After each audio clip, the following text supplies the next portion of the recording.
dadweynaha u dabaasha taga xeebta magaalada Kismaayo maalinta Khamiista iyo Jimcaha ayaa ka warbixiyay muhiimadda ay u leedahay. Warkani waxa magaalada Kismaayo nooga soo diray wariyaheena Siciid Joogsade. maalmaha Khamiista iyo Jimcaha ayaa waxa ay yihiin xeebaha kala gedisan ee magaalada Kismaayo kuwa aad u mashquul ah kuwa oo ay u daawasho tagaan boqolaal dadweynaha kuwa oo ku kala sugan xaafadaha kala duwan ee magaalada Kismaayo. mar aan booqday xeebaha kala duwan ee magaalada Kismaayo gaar ahaan xeebaha Calanley iyo Liido ayaa waxaan kula kulmay kumanaan dhalinyaro iyo haween iskugu jira kuwa oo u damaasho tagay xeebahaasi isla markaasina ka faa'iideysanaya fursadda maalmaha Khamiista iyo Jimcaha oo ay sheegeen inaysan helin maalmaha kale. dhalinyarta kula kulmay xeebaha ayaa si weyn u soo dhaweeyay fursadaha xeebta ay ku leeyihiin maalmaha Jimcaha iyo Khamiista oo ay sheegeen in maalmaha kale ay yihiin kuwa ku kala mashquulsan shaqooyin iyo waxbarasho. inta badan dhalinyarada aan kula kulmay xeebaha Calanley iyo Liido ayaa ka warbixiyay dareenkooda ku aadan muhiimadda ay u leedahay maalmahani. bismillaahir rahmaanir rahiim magacaygu waa Ibrahim Axmed Maxamed oo ku magac dheer Ibrahim Kaneeco. maanta waxaan ka soo qayb galnay damaashaadka xeebta Calanley. maanta waxayna tahay maalmaha noocaas ah si aan u nahay dhalinyarada reer Kismaayo.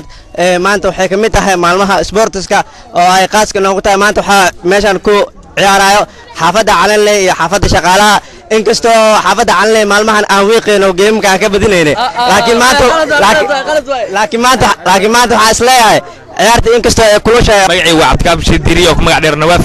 dareenkayga maanta maadaama ay ku aadan tahay isbuuca ciidooda oo Jimcaha tahay oo ku faraxsanahay inaan maanta u soo damaasho tagno xeebta Liido ee magaalada Kismaayo.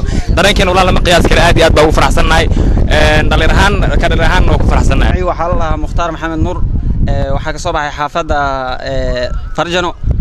maalin kasta kama soo gaarno badanba maxaa yeelay shaqo ayaan leenahay. mid kale Jimco kasta aan ku tashanaa inaan ku damaashaadno aan buloon ku dheelno aan ku cajis baxno. aad iyo aad baan ugu faraxsanahay taas. mid kale saaxiibadayaasha idila socdo maalin kasta aan is damaashaadno aan ku faraxsanahay. rahiim magacaygu waa Axmed Deeq Maxamed oo ku magac dheer Aflow. waxaa maanta ciyaar aad iyo aad oo meeshan oo loo soo banaan baxay oo loo soo imaaday ciyaar ka dhaxayso Calanley oo laba kooxood oo shaqaalaha iyo ciyaalka baajuntorka ciyaar maanta oo aad iyo aad u kulul waay. taada kale maanta damaashaad aad iyo aad u weyn oo maanta xeebta loo damaashadayo xeebaha. marka bismillaahir rahmaanir rahiim magacaygu waa Nuur Cabdullaahi Roble. maanta maalmaha kale way noogu farxad badan tahay inkastoo maalmaha kale yawmal usbuuc maanta maalinta Jimcaha ay tahay inkastoo farxadeena aan miisaan kale aan qiimeyn aad ay u kacsan tahay damaashaadkeena oo maanta u soo baxnay damaashaad u soo damaashaad tagnay badda Liido.